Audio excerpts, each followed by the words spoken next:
Bonjour et bienvenue pour cette réac de réac sur She-Ra et les princesses du pouvoir saison 1. Alors quel est mon passé avec le personnage de She-Ra? Tout d'abord je connaissais un tout petit peu l'univers avec Musclor, mais vraiment un tout petit peu. C'est genre Musclor, Squeletos, She-Ra, c'est tout. C'est vraiment, je savais à peu près qu'il y avait un lien de fraternité entre Adam de Musclor et She-Ra de She-Ra. Et voilà. Donc, j'allais forcément découvrir la série. Seulement, la première fois que je l'ai vue, c'était pour une conclusion du pilote. Finalement, cela ne s'est pas fait et je vais en parler dans les réacs de réac. Donc, évidemment, on va être très clair, je connais la suite de la série, je sais ce qui va se passer, on va essayer de ne pas spoiler, évidemment, mais je suis influencé par ça, c'est sûr. Et c'est important que vous le sachiez pour les prochaines réacs, notamment sur celle de la saison 2, on en parle à la fin. Sinon, que dire sur cette saison 1 de She-Ra? Cette saison est très bien sur plusieurs points, notamment sur l'exposition. Elle expose parfaitement son univers, ses personnages et ses enjeux. Dès le début, on a des personnages bien établis, on connaît leurs aspirations, ce qu'ils veulent faire, et c'est cool d'avoir une série vraiment qui expose parfaitement son univers. Le scénario et les enjeux se mettent en place petit à petit dans les épisodes. Et ce que j'aime, c'est qu'on a une première partie où on se dit découverte de l'univers, une deuxième partie recrutement des princesses, une troisième partie qui fait quand même la moitié de la saison, fin du recrutement et on se lance dans la rébellion. C'est sympa. J'aime aussi le fait que les relations entre les personnages évoluent dès la première saison. On a une amitié forte entre Catra et Adora dès le début et plus on avance, plus on voit qu'elles vont se détacher l'une de l'autre, jusqu'à arriver à un certain épisode où, boum, ça explose. Et c'est bien montré. Honnêtement, je n'ai pas mis un pouce vert à cet épisode, mais il le méritait presque. Moi, il y avait 2-3 petits trucs qui me gênaient, 2-3 facilités scénaristiques. Mais bon, du coup, oui, globalement, cette saison 1 est très réussie. Où est-ce qu'elle échoue? Pour moi, elle échoue dans le fait que, des fois, les personnages sont là où il faut, au moment où il faut. Et c'est dommage. Alors certes, si c'était pas le cas, il y aurait moins d'épisodes, mais ça fait trop facilité scénaristique par moment. La Horde décide d'attaquer le royaume des mers. She-Ra y est. Les robots prennent le contrôle du château d'Entrapta.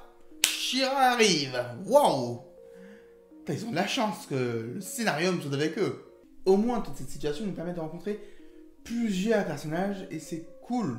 On a vraiment des personnalités variées qui donne envie de suivre la série. Personnellement, j'aime bien les personnages un peu à la Steven, hein, pour ceux qui ont suivi Steven Universe, c'est à savoir optimiste et joyeux. Entrapta fait parfaitement le job pour ça. On a aussi Flèche d'Or qui est à fond dedans, et totalement à l'opposé, on a des personnages blasés que j'adore. Genre Sirena, mais genre, elle parle toujours comme ça, mais elle me fait rire. Et son duo avec Faucon des Mers, nickel. On a vraiment plusieurs petits trucs qui sont cool à suivre dans cette série. Ensuite, moi j'ai un autre problème, mais ça c'est plus au niveau de mon goût personnel. Je n'aime pas du tout le design. J'ai vraiment eu du mal à accrocher, notamment au fait que ils aient tout le temps une sorte de cerne sous les yeux.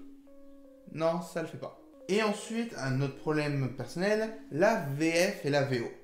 J'ai regardé quelques épisodes en VO, et globalement, je trouve la VF plus réussie. Sauf pour un personnage, Cynthia. Je pense que tu ne me respectes pas. En VO, on a une gamine chieuse, nickel. En VF, on a Camille Tonda. Je reconnais tellement sa voix que c'est pénible en fait. Je me dis, ah zut. Encore. Alors je sais pas si je regarde beaucoup trop de films et séries avec Camille Tonda dedans. Mais au bout d'un moment, j'avoue que je commence à me lasser d'entendre une voix neutre de sa part. Alors que par exemple Dorothée Pousseau fait un excellent travail pour ses voix. Mais bref, ça c'est purement personnel. Maintenant on va parler de mon top 3 personnel des meilleurs épisodes de la saison 1. En numéro 3, j'ai mis Aucune princesse ne sera abandonnée. Parce que j'aime bien l'idée d'infiltration. Il y a de bons moments d'action. Et on met en avant toutes les personnalités de nos personnages et leurs capacités. Et ça, c'est cool, franchement, de voir un peu de tout. Et surtout, la fin, punaise, excellent. L'émotion qu'il y a sur la mort d'Entrapta. Dommage que ça ne suive pas après. En numéro 2, justement, Entrapta. J'adore ce personnage, j'adore cet épisode où on est constamment sous tension. À chaque fois qu'on se dit, ça peut pas être pire, ça l'est. Et jusqu'au dernier moment, on se dit, mais comment ils vont faire pour s'en sortir? Et la bonne écriture les a sauvés. On présente quelque chose de bien dès le début. La flèche sonique, c'est elle qui sauve tout à la fin. Ça, c'est cool, je veux de l'écriture comme ça. Et en première place, le bal des princesses. Parce que on rencontre une nouvelle princesse, que j'aime bien aussi, Glacia. Ouais, j'aime beaucoup les princesses. Et franchement, j'aime la mise en scène de cet épisode. Plusieurs petites choses qui sont anodines, mais tellement bien. Et c'est pour ça que je vous recommande réellement She-Ra la saison 1. Mais la saison 2 va vraiment m'énerver, donc c'est pour ça que maintenant pour les réacs, vous me verrez sur Ordien. Et oui, on change de camp. Merci à tous d'avoir suivi. Si la vidéo vous a plu, n'hésitez pas à vous abonner, à la partager et à très bientôt. Nous sommes à l'aube de la grandeur, changeant l'ombre en clarté, prêts à combattre à vos côtés.